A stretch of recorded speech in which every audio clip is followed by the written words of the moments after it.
কেইজন মন্ত্ৰী গুৱাহাটীৰ মুখ্যমন্ত্ৰীৰ কাৰ্যালয়ৰ পৰা সংলগ্ন হয় আৰু কেইবাগৰাকী মন্ত্ৰী ডিব্ৰুগড়ত উপস্থিত থাকে। আজিৰ কেবিনেটে প্ৰধানমন্ত্ৰী নৰেন্দ্ৰ মোদী ডাঙৰীয়াক ধন্যবাদ জনায় যে যোৱাকালি ভাৰত চৰকাৰে নামৰূপত 12.7 লাখ মেট্ৰিক টন ক্ষমতাৰে ইউৰিয়া আৰু এমোনিয়া প্লান্ট এটা নিৰ্মাণৰ বাবে অনুমোদন জনায় আৰু এই গোটেই প্ৰকল্পটোৰ বাবে 10,601 কোটি টকা ধাৰ্য কৰে। মই বিনম্ৰতাৰে সৈতে ৰাইজক জনাব বিচাৰিম যে এই নামৰূপৰ ইউৰিয়া প্লান্ট বা এমোনিয়া প্লান্ট নিৰ্মাণৰ ক্ষেত্ৰত প্ৰধানমন্ত্ৰী নৰেন্দ্ৰ মোদী ডাঙৰীয়াই কেন্দ্ৰীয় বাজেট আৰু এডভান্টেজ আসাম 2.0 ঘোষণা কৰিছিল আৰু এডভান্টেজ অসম কাৰ্যসূচীত যোগদান কৰি গৈয়েই প্ৰধানমন্ত্ৰী ডাঙৰীয়াই প্ৰথম সুযোগতে এই বিশেষ প্ৰকল্পটো কেন্দ্ৰীয় কেবিনেটৰ দ্বাৰা অনুমোদিত কৰোৱায়। আপোনালোক সকলোৱে জানে যে এই প্ৰকল্পটোত ভাৰত চৰকাৰৰ 60% অংশীদাৰিত্ব থাকিব আৰু অসম চৰকাৰে এই প্ৰকল্পটোত 40% অংশীদাৰিত্ব ল'ব। আৰু যদি ইণ্ডিভিজুৱেল এণ্টিটি হিচাপে চাব যাওঁ, ভাৰত চৰকাৰৰ 4টা সংস্থাই ইয়াত নিজৰ নিজৰ অংশীদাৰিত্ব ল'ব।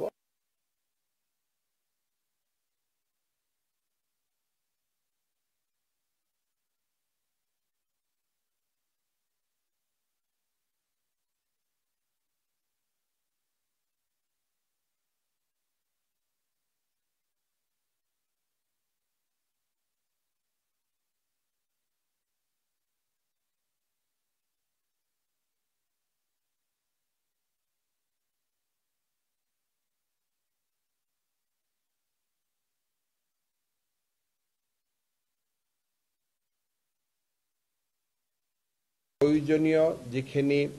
কাম কাজ কৰিব লাগে সেইখিনি আমি সমাপন কৰিবলৈ চেষ্টা কৰিম। আজিৰ কেবিনেটে আমাৰ মৰাণ জনগোষ্ঠীৰ বাবে এটা গুৰুত্বপূৰ্ণ সিদ্ধান্ত গ্ৰহণ কৰে। আমি সকলোৱে জানো যে অৰুণাচল প্ৰদেশৰ বিভিন্ন স্থানত মৰাণ জনগোষ্ঠীৰ লোকসকলে বাস কৰে, কিন্তু অৰুণাচল চৰকাৰে তেওঁলোকৰ যিয়ে অসুবিধা নহওক কিয় এই যুৱক যুৱতীসকলক বা বাসিন্দাসকলক স্থায়ী নাগৰিকত্বৰ প্ৰমাণপত্ৰ নিদিয়া বাবে বা PRC নিদিয়া বাবে অৰুণাচলত তেখেতসকলে বিভিন্ন সুবিধাৰ পৰা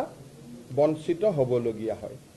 বিষয়টোৰ সম্পৰ্কত অৰুণাচলৰ মুখ্যমন্ত্ৰীৰ লগত মই যোগাযোগত আছো, কিন্তু যেতিয়ালৈকে অৰুণাচলত এই সমস্যাটো সমাধান নহয়, অৰুণাচলত বাস কৰি থকা মৰাণ জনগোষ্ঠীৰ লোকসকলক আমি অসমৰ PRC দিবলৈ সিদ্ধান্ত গ্ৰহণ কৰিছোঁ। ইয়াৰ ফলত তেখেতসকলে অসমৰ চাকৰিৰ বাবেও নিজক চাকৰিত তেওঁলোকে প্ৰাৰ্থিত্ব দিব পাৰিব। অসমৰ মেডিকেল ইঞ্জিনিয়াৰিং কলেজ আদিতো তেওঁলোকে অংশগ্ৰহণৰ সুবিধা পাব আৰু মৰাণ জনগোষ্ঠীৰ বাবে যি আমি ৰিজাৰ্ভেশ্যন কৰি থোৱা আছে তাতো তেওঁলোকে পৰীক্ষা দিবলৈ সুবিধা পাব। মই ভাবোঁ যে এইটো অসমৰ আটাইতকৈ প্ৰাচীনতম জনগোষ্ঠী মৰাণ জনগোষ্ঠীৰ বাবে আজি কেবিনেটে এটা ঐতিহাসিক সিদ্ধান্ত গ্ৰহণ কৰে। আজি কেবিনেটত আমি আৰু এটা সিদ্ধান্ত গ্ৰহণ কৰিছোঁ যে নেশ্যনেল হেল্থ মিছনত যিসকল কৰ্মচাৰী বা নাৰ্ছ বা আন বিষয়া কৰ্মচাৰীয়ে কাম কৰে, তেওঁলোকে যদি ৰাজ্য চৰকাৰৰ কিবা নিয়োগৰ পৰীক্ষাত অৱতীৰ্ণ হ'ব লাগে, তেতিয়াহ'লে তেওঁলোকৰ বাবে বয়সৰ ঊৰ্ধ্বতম সীমা নাথাকিব। তেওঁলোকে যিমানেই বয়স নহওক কিয় যদি NHMত তেওঁলোকে কাম কৰি আছে, তেতিয়াহ'লে স্বাস্থ্য বিভাগৰ চৰকাৰী চাকৰিৰ কাৰণে তেওঁলোকে আবেদন পত্ৰ দিব পাৰিব এএনএমৰ চাকৰিৰ কাৰণে জিএনএমৰ চাকৰিৰ কাৰণে অৰ্থাৎ নিৰ্দিষ্ট ফিল্ডখনত যি ফিল্ডত কাম কৰি আছে সেই ফিল্ডত তেওঁলোকে নিয়োগৰ পৰীক্ষাত অৱতীৰ্ণ হ'ব পাৰিব গোৱালপাৰা জিলাৰ যিখন অসামৰিক হস্পিটাল আছিলে গোৱালপাৰা সিভিল হস্পিটাল সেই সিভিল হস্পিটালখনক বা অসামৰিক হস্পিটালখনক আমি তৎকালীনভাৱে কাৰ্যকৰী হোৱাকৈ শহীদ নিধানু ৰাম ৰাজবংশীৰ নামেৰে উৎসৰ্গা কৰিবলৈ সিদ্ধান্ত গ্ৰহণ কৰিছোঁ ভাৰতৰ স্বাধীনতা সংগ্ৰামৰ 1942 চনৰ এগৰাকী শহীদ নিধানু ৰাম ৰাজবংশী এতিয়াৰ পৰা গোৱালপাৰা অসামৰিক চিকিৎসালয়খন শহীদ নিধানু ৰাম ৰাজবংশী অসামৰিক চিকিৎসালয় ৰূপে পৰিচিত হ'ব আমাৰ 31 মাৰ্চৰ পৰা অসমৰ প্ৰতিটো ৱেলনেছ চেণ্টাৰ যি আমাৰ গাঁৱে গাঁৱে ৱেলনেছ চেণ্টাৰ আছে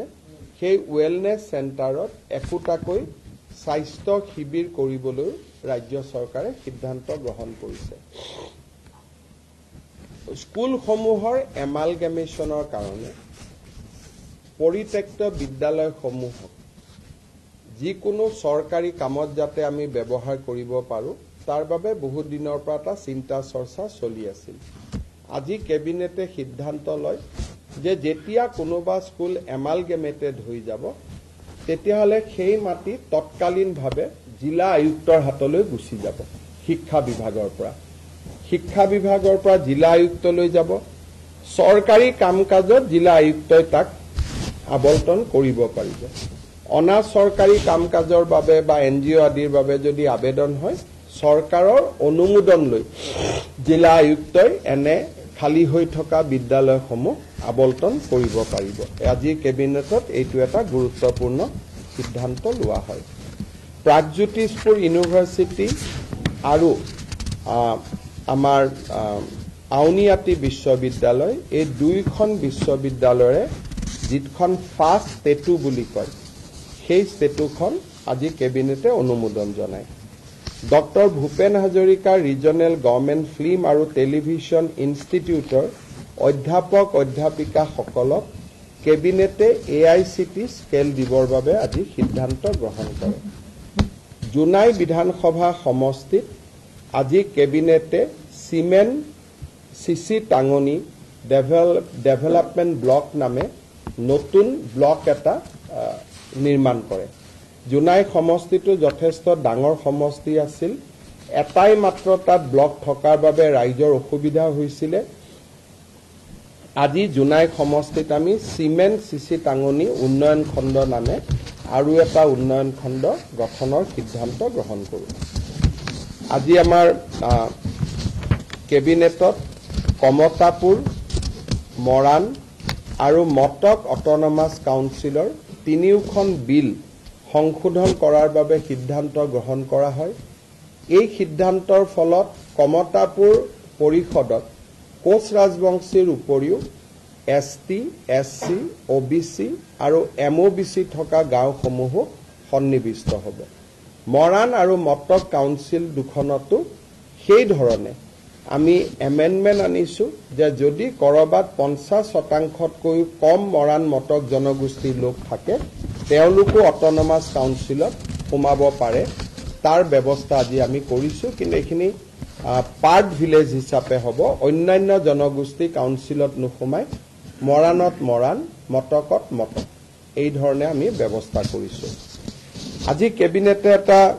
গুৰুত্বপূৰ্ণ সিদ্ধান্ত লৈছে যে গুৱাহাটী ডিব্ৰুগড় আৰু শিলচৰত দোকান পোহাৰ এতিয়া 24 ঘণ্টা খোলা ৰাখিব পাৰিব আৰু সাপ্তাহিক এটা যি বন্ধৰ কথা আছিল এতিয়াৰ পৰা সাপ্তাহিক বন্ধটো নাথাকিব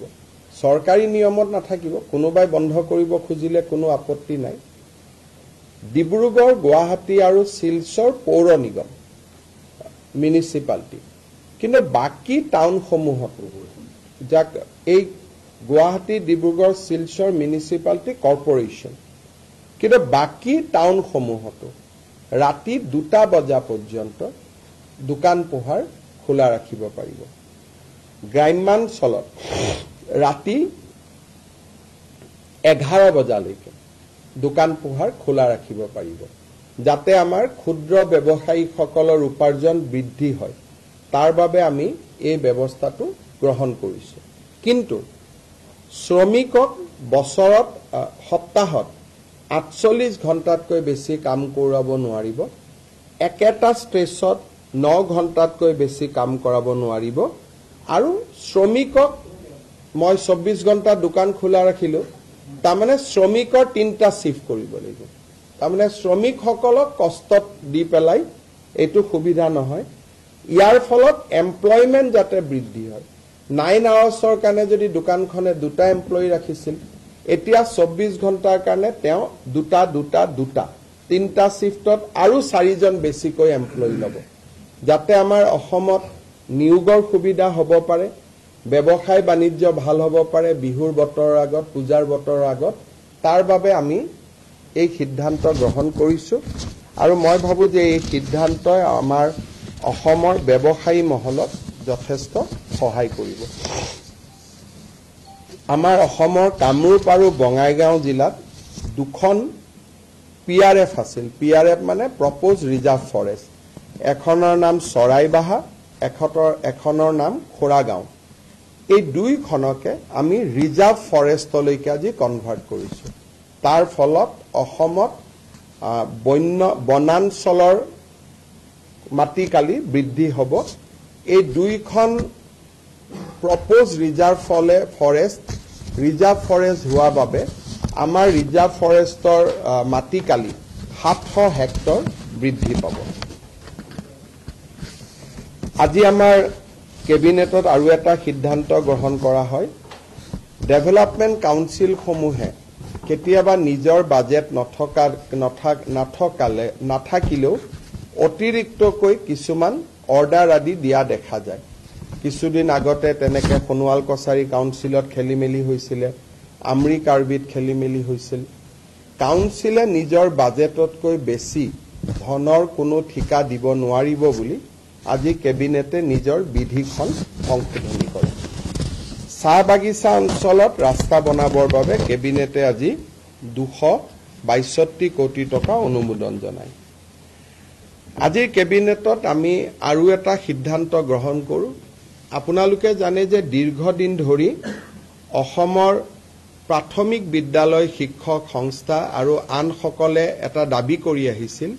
যে প্ৰধান শিক্ষকৰ পদ প্ৰাথমিক বিদ্যালয়বিলাকত হ'ব লাগে। ইতিমধ্যে আমি এইটো সিদ্ধান্ত লৈছিলোঁ যে য'ত 150 ছাত্ৰ ছাত্ৰী আছে তাতে প্ৰধান শিক্ষক পদ আমি সৃষ্টি কৰিম। তাৰ পিছত আমি সিদ্ধান্ত ল'লোঁ যে 100 যদি ছাত্ৰ ছাত্ৰী আছে তাতো আমি এটা প্ৰধান শিক্ষকৰ পদ সৃষ্টি কৰিম। এই প্ৰক্ৰিয়া ইতিমধ্যে আৰম্ভ হৈছে।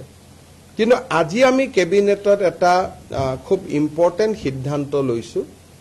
যে যদি কোনোবা স্কুলত 50 জন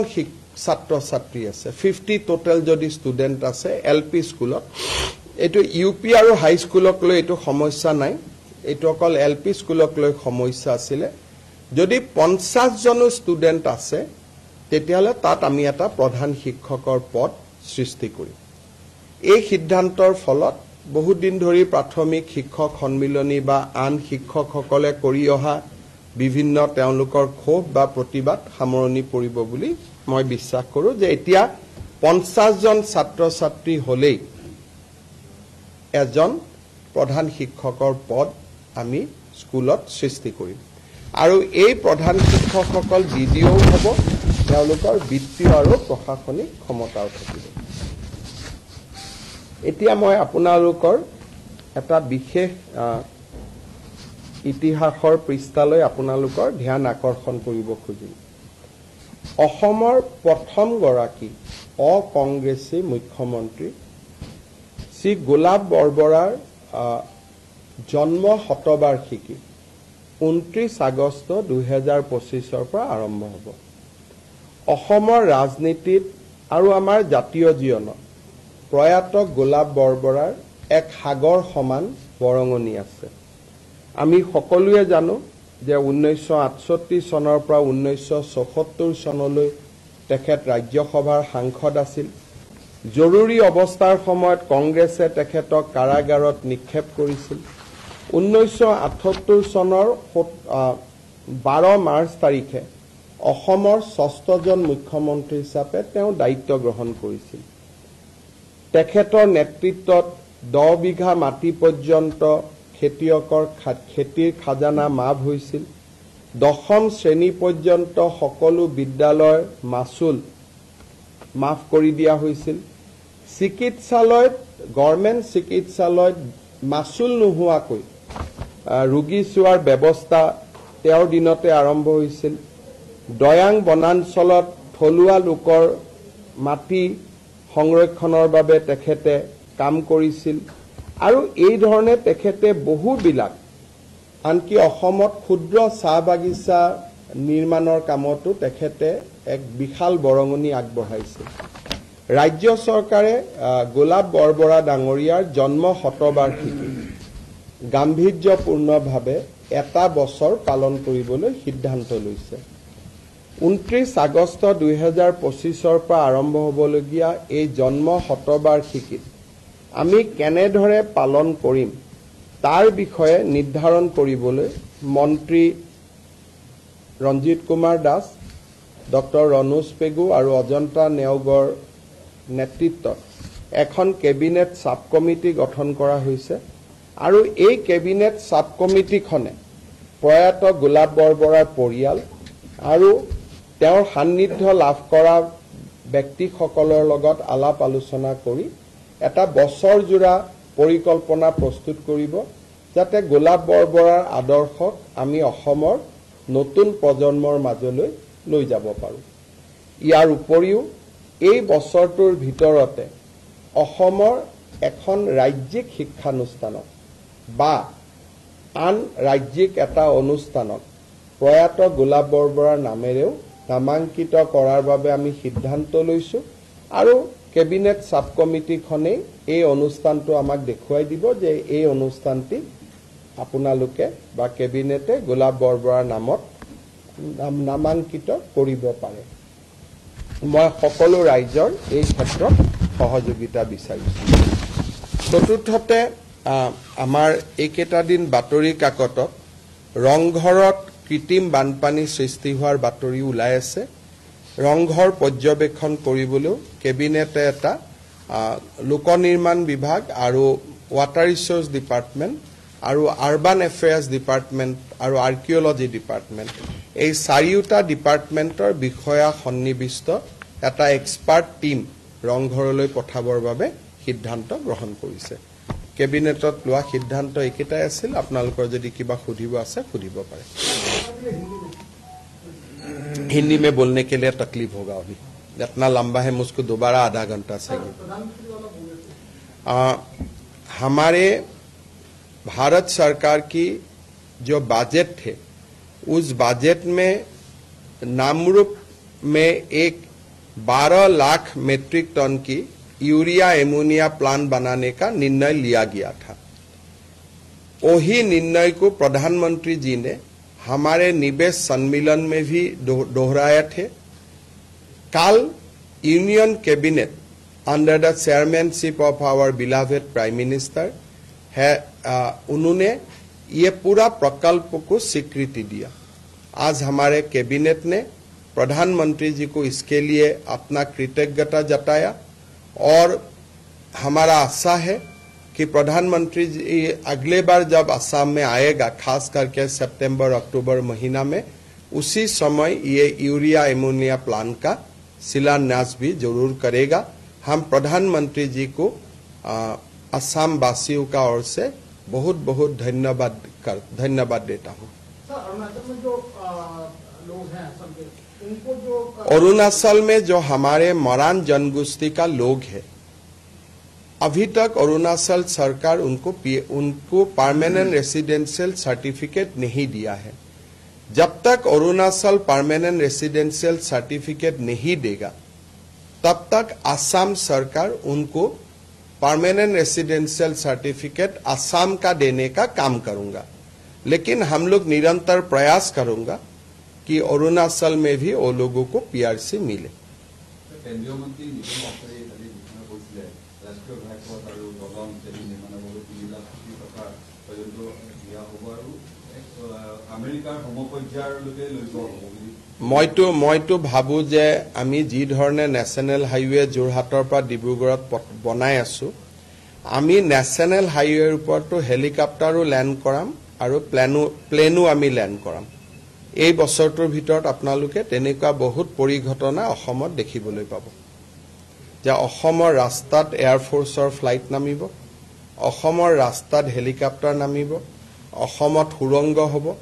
আজি কথা কলে মানুহে অলপ বিশ্বাস কৰিব বেয়া পায় কিন্তু দেখি থাকিলে বিশ্বাস কৰি গৈ থাকিব ডিব্ৰুগড়ৰ কথা নাই ডিব্ৰুগড়ত বগীবিল অলৰেডি বনোৱাই হৈছে কিন্তু টানেল নুমলীগড় আৰু গোলাঘাট গহপুৰৰ মাজত হ'ব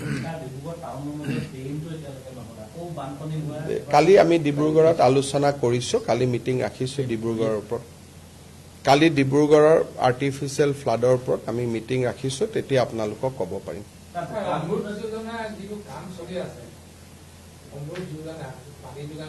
মন্ত্ৰীসকল আছে সুধি ল'ব মোৰ ইমান কথা মনত নাথাকে আমাৰ গুৱাহাটীতো মানুহে কয় কিন্তু ৰাস্তা বেয়া নকৰাকৈ পানীৰ পাইপ কেনেকে ফুটিব তেনেকুৱাটো টেকনলজি কতো নাই পানী যদি লাগে এই গোটেই ঘটনাবোৰ যেনেকে সন্তান এটা মাতৃৰ গৰ্ভত নথকাকৈ প্ৰসৱ হ'বই নোৱাৰে আৰু মাতৃয়ে প্ৰসৱ বেদনা পাবই লাগিব সেই ধৰণে বিকাশৰ আগত এটা প্ৰসৱ বেদনা মানুহে পায় আৰু সেই প্ৰসৱ বেদনাখিনি যোনে গ্ৰহণ কৰে তাৰ বিকাশ হয় আৰু যাৰ প্ৰসৱ বেদনাখিনি গ্ৰহণ কৰিব নোৱাৰে সেই জায়গাত বিকাশ নহয় গতিকে তাৰ কোনো উপায় নাই যদি আপোনালোকক পানী লাগে ৰাস্তা খান্দিবই লাগিব ৰাস্তা লগে লগে এখন অসমে হয় আৰু লগে লগে ক'ত হ'ব আৰু আমি আমাৰ এটা স্পীড আছে আপুনি খান্দাৰ লগে লগে যদি কৰিব যায় কালি পৰখি আপোনালোকে নিউজ কৰিব যে গভৰ্ণমেণ্টে ক'ৰ পৰা কণ্ট্ৰেক্টৰ আনিলে নিশাৰ ভিতৰতে ঠিকাদাৰ নিযুক্তি নিশাৰ ভিতৰতে লুণ্ঠন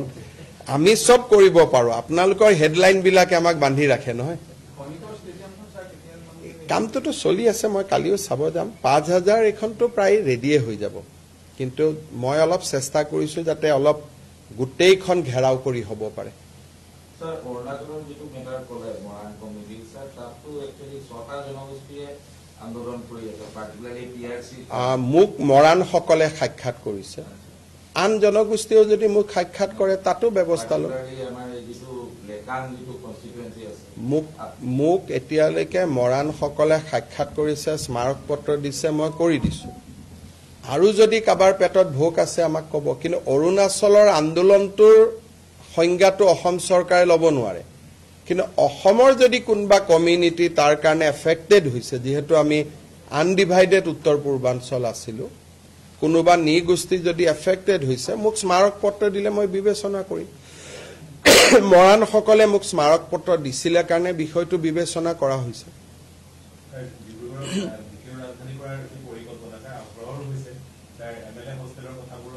ইয়াতে কালি মই চাব যাম আমি কালি মাটি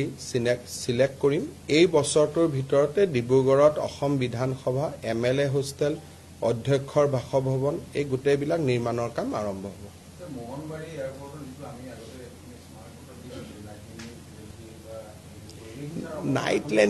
নাইট লেণ্ডিং ফেচিলিটিটো অলপমান কিবা CISFৰ ফালৰ পৰা দিগদাৰি হৈ আছে মই এবাৰ চাব লাগিব আপোনালোকে সৰ্বাধিকো ক'ব বিষয়টো কাৰণ গোটেইটো চেন্ট্ৰেল গভৰ্ণমেণ্টৰে তেওঁক এবাৰ মনত পেলাই দিব ময়ো মনত পেলাই দিম দোকানেতো ৱাইন শ্বপো হয় কিন্তু ৱাইন শ্বপখিনি আমি পুৰা 24 ঘণ্টা খুলিব নিদিও ৱাইন শ্বপখিনি অলপ আগতীয়াকৈ বন্ধ কৰি দিম ৱাইন শ্বপখিনি 2টামান বজালৈকে এতিয়া 12টালৈকে চলে তেওঁলোকক পুৰা গোটেই ৰাতি নিদিও তেওঁলোকক অলপ কমাই দিম নহলে এমপ্লয়মেন্ট নহব সেইকাৰণে কিন্তু ৱাইন শ্বপখিনি গোটেই ৰাতি দিলে অলপ বেয়া হ'ব সেইকাৰণে সেইটো এতিয়া ৱাইন শ্বপখিনি 12টাত হয় গুৱাহাটীত 2টালৈকে কৰি দিম বাকি জায়গাত 12টাই থাকিব বাকি ডিব্ৰুগড় শিলচৰ আদিত ৱাইন শ্বপটো বঢ়াই নিদিও কষ্ট হ'ব কিন্তু গুৱাহাটীতটো 24 ঘণ্টা প্লেন ৰেল আহি থাকে গতিকে গুৱাহাটীতো 2টা বজালৈকে দিম বাকি ওয়াইন শ্বপখিনি যেনেকৈ আগত আছিল তেনেকৈ থাকিব ওয়াইন শ্বপখিনি আমি বঢ়াই দিয়াৰ কথাটো চিন্তা কৰা নাই পিছত যদি কোনোবাই দাবী কৰে ৰাইজে কয় বেলেগ কথা কিন্তু আজিৰ মুহূৰ্তত আমি এইটো নৰ্মেল শ্বপছ এণ্ড এষ্টাব্লিছমেণ্টৰ কাৰণে কৈছোঁ স্যাৰ বিহু কমিটিবিলাকৰ কাৰণে এইবাৰো কিবা ভবা হৈছে 1.5 লাখ টকাকৈ আমি দিম প্ৰত্যেকবাৰে দিওঁ এবাৰো দিম হ'ব